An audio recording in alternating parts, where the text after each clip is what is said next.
তো বন্ধুরা, আপনারা অনেকে আছেন বিকাশ অ্যাপে লেনদেন করেন। তো আপনারা অনেকে চাচ্ছেন এখন বিকাশ অ্যাপ থেকে লোন নিতে। তো বন্ধুরা, বিকাশ অ্যাপ থেকে লোন নিতে সম্পূর্ণ ভিডিওটি দেখতে থাকুন এবং সম্পূর্ণ ভিডিওটি দেখার আগে অবশ্যই আমার চ্যানেলটিকে সাবস্ক্রাইব করে দিন। তো বন্ধুরা, বিকাশ অ্যাপ থেকে লোন নেওয়ার জন্য প্রথমে আপনারা বিকাশ অ্যাপ্লিকেশনটিকে ওপেন করে নেবেন এবং আপনাদের পাসওয়ার্ড পিন দিয়ে লগইন করে নেবেন। লগইন করে নেওয়ার পর আপনারা দেখতে পারবেন যে আপনাদের সামনে এরকম একটা ইন্টারফেস শো করবে। হোমে চলে আসবেন আপনারা এখানে। তো এখান থেকে বিভিন্ন ধরনের অপশন দেখতে পারবেন। তো এখান থেকে একটা অপশন আছে লোন।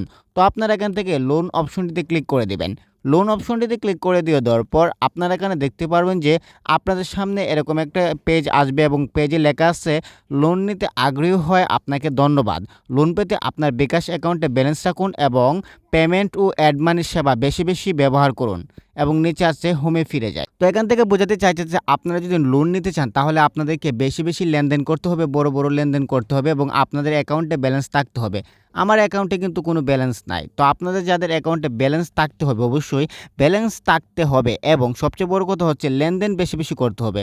আপনারা যদি মাসে ১ বার ২ বার বা এর থেকে আরও কম লেনদেন করেন তাহলে কিন্তু আপনারা কখনোই বিকাশে লোন পাবেন না। আপনারা যদি বিকাশে লোন পেতে চান তাহলে আপনাদেরকে অবশ্যই প্রতিদিন অন্তত ১-২ বার লেনদেন করতে হবে। টাকা আনা নেওয়া, ক্যাশ আউট, সেন্ড মানি বা এগুলো করতে হবে। এগুলো যদি আপনারা না করতে পারেন, বিকাশের সার্ভিস যদি আপনারা ব্যবহার না করেন তাহলে কিন্তু হুট করে আপনাকে লেনদেন দেওয়া হবে না এবং লেনদেন দেওয়ার পরে কিন্তু আপনি যদি বিকাশের নির্দিষ্ট সময় অনুযায়ী বা নির্দিষ্ট সময়ের ভিতরে আপনাদের লেনদেন না দেন তাহলে কিন্তু আপনাদের অ্যাকাউন্ট বন্ধ করে দেওয়া হতে পারে অথবা আপনাদের বিকাশের লেনদেন অফ করে দেওয়া হতে পারে। তো অবশ্যই বন্ধুরা, আপনারা সবকিছু নিয়ম নীতি জেনে তারপর লোন নেওয়ার চেষ্টা করবেন এবং প্রথমত আপনাদেরকে লেনদেন বেশি বেশি করতে হবে আপনারা যদি লোন নিতে চান। ধন্যবাদ।